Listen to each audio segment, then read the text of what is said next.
mal-ewwel episodju ta' Dritt Għall-Punt fejn nitkellmu fuq unfiltered conversation about anything fashion. Mana llum għandna Lara, our first guest. Hello. Kif int Lar? All right, ħafna vera eċitata għalih, especially law the first episode. Thank you. So I can't wait. Tajjeb, tidu nara dwarek Lar. Mela, basically jina gradwajt is-sena l-għaddit fil-fashion degree u mbagħad minn hemmhekk batti triq tal-marketing minn flok, so I think we will get more into that. Yes, later on. Fil-fatt illum xtaqt hekk nitkellem naqra rigward kif taħdem l-industrija u ħafna tipo dak kollu li ħadd ieħor ma jarax about our fashion industry. Naħseb xi ħaġa li meta tkun studenta vera ma tistenniex hija one kemm limitata li kulħadd at the beginning qisu ħadd ma jkun irid jemmena li hija daqshekk limitata Malta xorta. Imma realistically għalkemm qegħdin 2026 it's still very very limited. Jien mill-ewwel provajt insib xogħol fil-marketing in the fashion industry and it was the hardest thing I could do. L-ewwel net the roles were very limited, plus they expect you to do more than one thing, which is not actually marketing, as they don't see it as an actual role daqshekk kbira, kumpaniji żgħar. U mbagħad kumpaniji kbar, it's a bit more difficult to get in, unfortunately. So, yes, diki l-iktar ħaġa. And it's very competitive ukoll, ovvjament. I mean, being a junior in the industry, it's very difficult l għonet minħabba l-pay u anki biex jafdawk tagħmel ċertu xogħlijiet u hekk. Mhux mill-esperjenza tiegħi, mill-esperjenza ta' ħbib tiegħi li gradwaw miegħi kienet diffiċli ħafna li jidħlu jaħdmu ġo studio eżempju u jafdawhom b'xogħol huwa actually bis-sens huwa actually xogħolhom. Jispiċċaw jagħmlu naqriet jew alterations u the dirty work of the designer basically, unfortunately. Ħasrax, aħna we are educated 5 years plus tipo in all of this. Umbat, as in, not to sound, mux għax ħatiħor ma ħaqqux, ta' ma ħafna jkunu laħqu għax emċertu esperienza. Umbat, stran aħna naħdmu, ikonna l-esperienza, ikonna l-edukazzjoni, umbat xorta, we're kind of still limited, anka l-fat li Malta, kif inti għadna naqra l-ura, we're still behind on a lot of things. Allura, naqra tqila, naqra illi taħseb eżempju jnejt għalija għadni studenta għadda fl-aħħar sena tiegħi u ngħid alright, mela s-sala lesti ħanfittex xogħol, but it's easier said than done, kif qed inti. U unfortunately Malta naħseb jarawha bil-maqlub għax jien mill-aspett tiegħi li issa niftaħ business nippreferi illi nimpjega xi ħadd li għadu kif gradwa, studja u lest biex jaħdem milli lil xi ħadd li diġà kien jaħdem u għandu ċertu expectations, pereżempju, jew imdor jaħdem b'ċertu mod u hekk. Meta tara student li għadu kif jiggradwa, their mind is fresh, tipo għadu kif lesta studja the most updated ways to do things u hekk. It's much easier li trawa minn xi ħadd milli timpjega lil xi ħadd li ħajjiġi forsi anke b'ċertu attitudni u rispett u hekk tagħmel differenza. U hemm perspettiva ġdida wkoll għaliex u hemm l-entużjażmu. Eżatt. Għax għadek kemm toħroġ so dak kollu li studjajt jew ħsibt fih fi żmien l-iskola u hekk, you want to actually execute it issa. Eżatt. Vera li ssib min ma jridx actually jaħdem, imma mbagħad ħassib dawk in-nies li wara li għamlu 5 snin jistudjaw, they are ready to put that study into work issa u lesti biex jitgħallmu minnek. So għandna nieħdu din l-opportunità fil-verità il-businesses mill-flok li l-istudenti inwarbhom jew inħallsuhom inqas jew hekk ġasta xi jkun għadhom junior għandek actually tinvesti iktar fihom. Naqbel. U kif għadna aħna, tipo tkun għadek kemm toħroġ mill-edukazzjoni u dan kollu u hekk, però mbagħad hemm xi ħaġa li inti li sedda taħdem fl-industrija li tgħid istrara din mhix xi ħaġa li konna trained għalija jew konna preparati fi żmien l-iskola. Ħanajdlek naħseb l-iktar ħaġa li rajt diffiċli hija issa li ħaniftaħ freelance eżempju kif ħa nipprezza x-xogħol tiegħi il-pakketti li noffri u hekk what my work is actually valued as fl-industrija tal-lum ovvjament għax okay, tista' tiċċekkja barra, però inti titqabbel realistically ma' Malta u x'valur għandu x-xogħol tiegħek, kif ħatqassam il-prezzijiet. So more on the business side. Issa okay, ma ħadniex kors tal-business, granted, imma meta tkun għadek tibda m'għandekx flus biex tqabbad business advisor, accountant u dawn l-affarijiet. So more focus on that basic and how to actually sell yourself as a service, jew as a brand, iktar minn dak l-aspet. U il-marketing u koll. Anzi, issa edin tamlu l-kors differenti minn meta għamiltu jiena, għax fi żmieni kien just the design. U marketing-wise, ħadd ma kien ikun jaf xejn, so biex tippromota lilek innifsek bil-fors għandek bżonn il xi ħadd ieħor. Jew inkella ħajjider illi m'intix kwalifikata f'dawk l-affarijiet, essentially. L-FM fil-fatt naħseb minħabba blajnuna ta'kom actually li tgħidulhom illi tipo titkellmu f'dak kollu li tixtiequ li jsir, it did evolve u I'm grateful for that. Għax jiena eżempju l-ewwel waħda mill-ewwel studenti li we got to experience the marketing side of it all. U naħseb din kienet oħra raġuni għal xiex taqt nagħmel dal-podcast għaliex huwa pjattaforma fejn upcoming creatives għandhom vuċi. Specialment li bdejna nidu Malta, tipo, we're still naqra behind. So, ikollok that little extra give illi you can voice your opinion, discuss xinu jiġri, what we think illi tista' timprove. Eżatt, taf kif. Ġifieri dejjem importanti, naqbel. At least ma ġejniex blacklisted tas-sena tiegħi mal-lecturers għal xejn kemm konna nikkomplejnjaw. Ma vera, fil-verità, minħabba l-podcast tiegħek, eżin aħna ma kenniex il-podcast, so ġast konna mmorru literally ingergru u niġġieldu ma' kulħadd fuq li hemm. Imma l-inqas they are actually improving on it u they actually take our feedback, so this is very good. Anki għal min jara li mhux neċessarjament mal-courses imma as an employee they might see it from a different perspective issa. Mhux hekk eżatt. L-FM anke tkun qiegħda trained in it dejjem aħjar. U speċjalment that you're trained in the industry specifically that you want. Għalix going tipo marketing in fashion is very different than marketing for a insurance brand, for example. Taf kif. Ġifiri jeħe. U when it comes to this marketing route that you got, timmissja naqra the process of being a designer imma? Yes, definitely. U unfortunately, sakemm naqbat, isni, I'm also not limited to just fashion, so I'm doing more than one different niche. Imma yes, nimmissja ħafna id-design, nixtieq li rġajt ħaniħu sem Fashion Week dis-sena, imma sfortunatament one full-time job vera diffiċli, anke meta konna full-time studenti kienet diffiċli. U tu, il-finanzi ovvjament, I mean, l-ewwel darba tieħu sem ħadna sem b'5 looks. Biex tieħu sem it-tieni darba tieħu sem biktar looks, so ovvjament irid noħroġ iktar flus. U mhix xi ħaġa li stajt nagħti il-100% focus fuqha, so ma xtaqx li jekk nagħmilha isa nofs kedda taf kif. Allura, imma jes nimmissja u nixtieq li nasal f'punt li nkun nista' nerġa' nibda naħdem fuqha wkoll. U kif għadt inti last year ħadsem f'Malta Fashion Week, kif taħseb li l-aspett ta' li kon designer qabel enek issa li inti persuna li qiegħda taħdem fil-marketing? Biex tagħmel Fashion Week u l-final project, isek you have to be your own project manager. So dik definitely għenet ħafna f'kif naħdem issa, anki mħabba time management, il-kuntatti li għamilna through Fashion Week ovvjament, tara kif jaħdmu n-nies, tara li, għax ovvjament kien hemm ħafna designers differenti apparti l-istudenti, so inti tkun tista' tara il-marketing strategies ta' min ħadem u ta' min ma ħademx, so dik tgħin ħafna wkoll. Tara wkoll id-differenza bejn min għandu aċċess għal ċertu equipment u funds compared to l-istudenti u designers li kienu iżgħar eżempju. So it-tik perspettiva differenti, plus tkun tista' tara behind the scenes actually x'jiġri meta ġast taqbad u tidħol marketing mingħajr ma tagħmel il-behind the scenes tipo, isek ma tkunx taf what actually goes into it. X'inhu importanti li tara jew tippromota jew in-nies vera xi jridu jaraw taf kif xi qabad kurzità.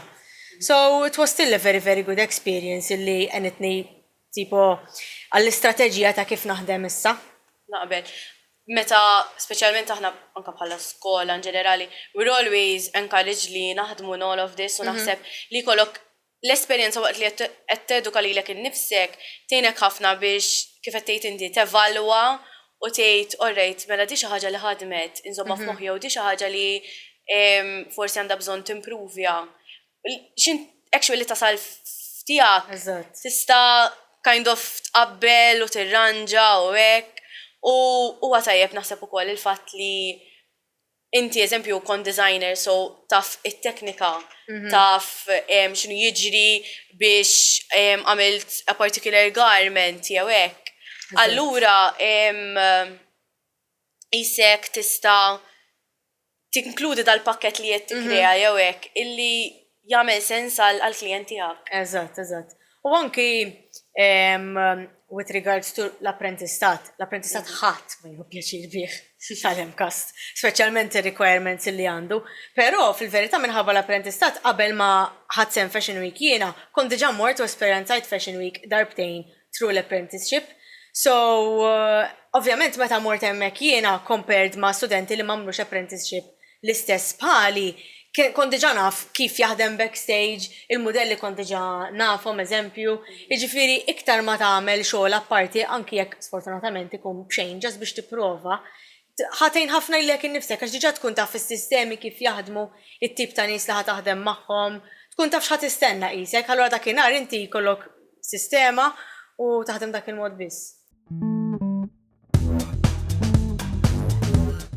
Issa nixtieq ukoll nitkellem nara tipo the reality check of it all.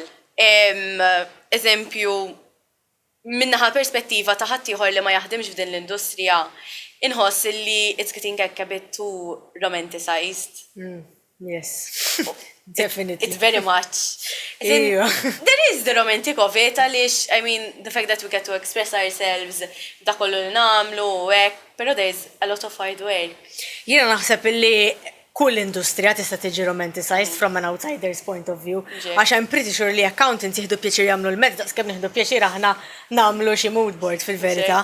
Imma ħafna nies kienu jgħiduli tipo intom ġust tagħmlu l-collages, ġust tieħdu pjaċir tal-affarijiet. Fil-verità fiha ħafna u ħafna spejjeż biex tagħmilhom. Fihom ħafna u ħafna ħin, ma nafx kemm il-darba mill xi ħaġa u rġajt ftaqta u kissirta u ġast tarmejta, so it's not very romantic fil-verità. U apparti minn hekk, fi ħafna xogħol li ma jidirx għax billi tara moodboard dik il-moodboard ħarġet minn kunċett. Il-kunċett biex għamiltu public paid, u mbagħad ħaqt, u mbagħad rġajt bkejt biex għamiltu. Jiġifieri għalkemm jidher huwa xi ħaġa li n-nies ġast jaraw the finishing product u japprezzaw dak. Imma fil-verità hemm ħafna xogħol li jsir in the background, anki on the marketing side. I mean, the marketing side, intom ġast taraw il-campaign photos. Dak il-campaign photos għandek sigħat sħaħ ġast ħares tej kalendarju tippjana. Tiġru wara n-nies li taħdem magħhom, il-scheduling, il-content plans, huma a lot of boring stuff illi bil-forsi li tisir. Mbagħad hemm ovvjament the other side li tara kif ħadd tipprezza lilek innifsek, trid toħosib dawk l-affarijiet. Jiġifieri it's not very romantic at the end of the day, the process. Just in-nies ovvjament meta tkun xi ħaġa kreattiva jaraw the finishing aspect tagħha. So tifhimhom qisek illi tarhom minn dak l-aspett ukoll. Mhux hekk le vera. U naħseb ukoll għandna dil ħaġa illi at least in-nies li niltaqa' magħhom jiena they do see it like this. Illi jaraw jisimgħu l-kelma fashion they see already ta' ftit. So tajjeb għaliex il-ħjata qiegħda tinqos. Like iva da school, għandek raġun hemmhekk għax vera nitu u nitalmu nfasslu patterns u kollox. Però there's so much tipo kif qed tgħid inti għal final product għal xi ħaġa li inti ħatara 3 minuti u tgħid sabiħa koll. Tipo aħna minna probabbli semester sieħ naħdmu fuqha. U għaddejna kif qed tgħid inti eżempju għal konċett għaddejt minn ħafna affarijiet that led me to a story to create that concept. Eżatt. I mean, jiena eżempju ngħid għalija biex bdejt dal-podcast, there's a lot of thinking għax għandek is-set design il-postijiet, renting equipment. There's a lot into it illi a lot of people don't see. Ġifieri Però nemmen kif inti, a lot of industries are romanticized in general when you're not in it ukoll. Iwa. U faċli taqbad u tajt tipo fashion equals ħjata u daqshekk. So ma tihomx tort, imma meta actually tara behind the scenes kun tista' tapprezza actually kemm hemm xogħol fil-verità. Issa li inti gradwata, ġviri għamil dawk il-5 snin tistudja, in all of this, issa li ħriġt edu fl-industrija, hemm xi ħaġa li Lara now and Lara then. Tejt istra, di mumkin xi ħaġa li I expected that, eżempju, it needs to be done, jew m'għandix għal xiex taqsam. Naħseb, to be honest, li semmejt lek l-ewwel li vera ma stennejx ma konx naf kemm hemm office work related to this u ma konx naf kemm actually tittuħu ħin ġas qiegħda qudiem il-computer not being creative fil-verità.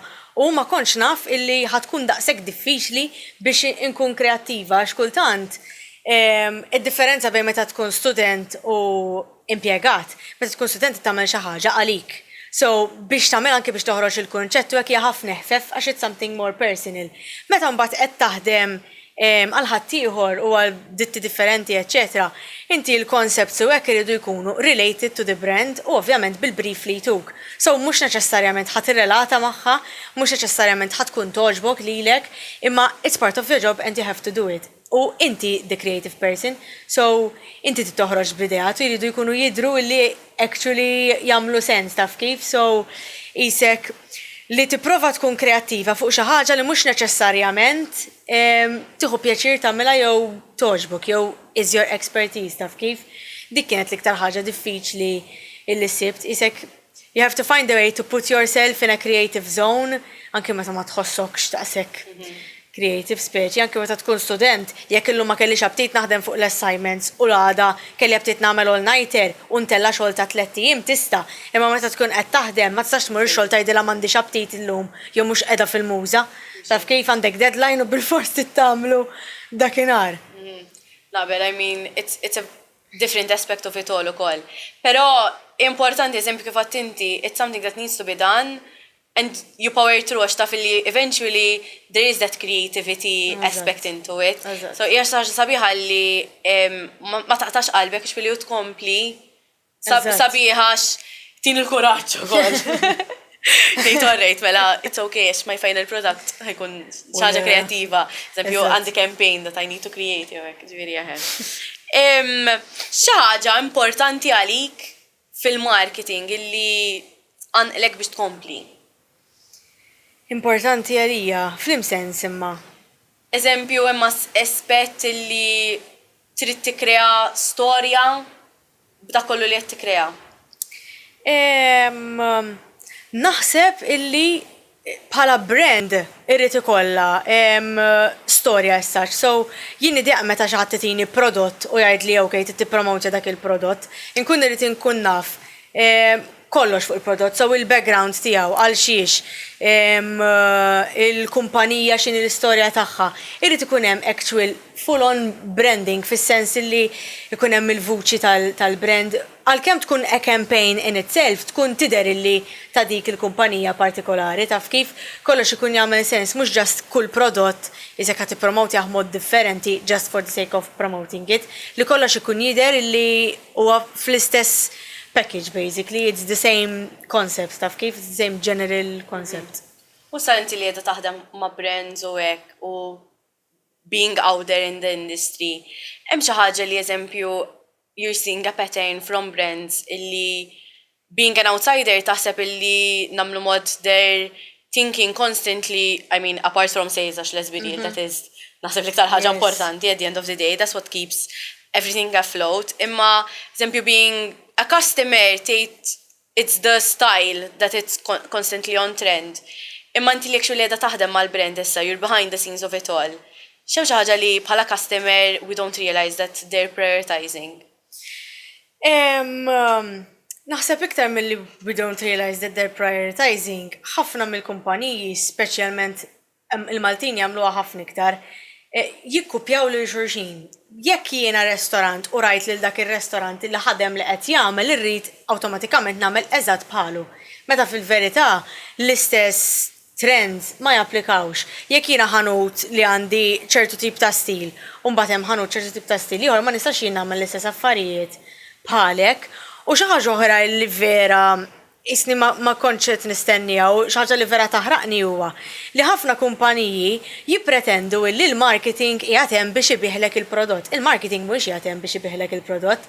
Il-marketing jgħatem biex in-nies jaraw il-prodott, jaraw il-kumpanija tiegħek, issa mbagħad xogħol is-salespersons tiegħek illi ħa ibijaw il-prodott, xogħol il-ħanut li ħa jippreżenta lilu nnifsu b'dak il-mod u biex ibih. Aħna qegħdin hemm biex nippromotjaw, biex nuru l-image, biex inħajru n-nies ikunu parti minn dik il-kultura tiegħek as such u mhux biex inbieħlek. U apparti minn hekk il-ħafna superficial branding, like da ħafna logos u hekk. Dik unfortunately, specialment fil-fashion industry, it's still very prominent. U it's more than just the logo, taf kif kumpanija. It's a pity li jillimitaw lilhom innifshom to just that, taf kif biex ibijaw. Għax ovvjament huma jippruvaw jagħmlu biex ibijaw u fil-verità ibijaw. Which is said, għax tipprova torihom milli mhux hekk trid tagħmel, imma il-konsumatur mbagħad jorihom milli hekk trid tagħmel għax hekk qed nixtri jiena, taf kif? So taħseb li jena qarat ilha mbagħad jekk isek għax kif qed tgħid inti at the end of the day into a Maltese context, in-nies qed ifittxu l-logo, qed ifittxu that branding very prominent. From a creative point of view, isa hekk iddejjaqni u tweġġani fil-verità għax jien at the end of the day il-business flus irid nagħmel minnu, so tista' tgħidilhom imma li jrid il-klijent ħa tagħmel fl-aħħar mill-aħħar taf kif.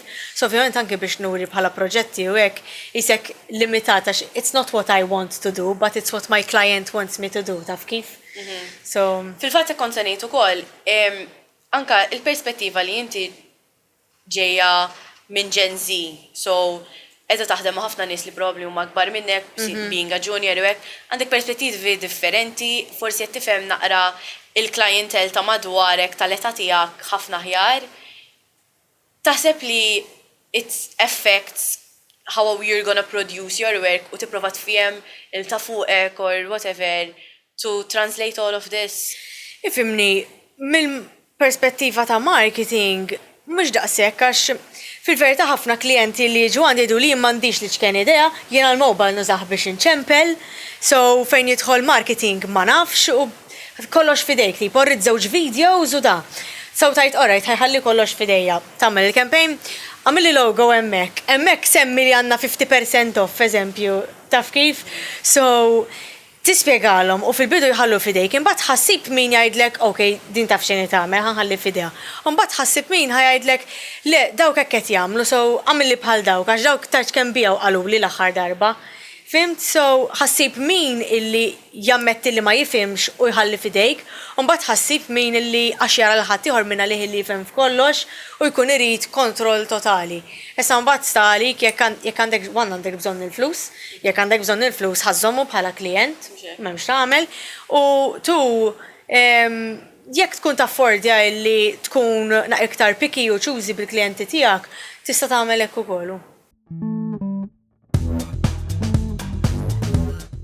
Issa ħanbidlu naqra, nagħmlu naqra spitfire questions, naqra dritt tal-punt.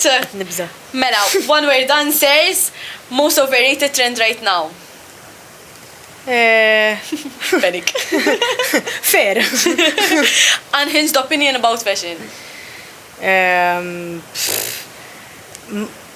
One word. Bejn tu ieħor.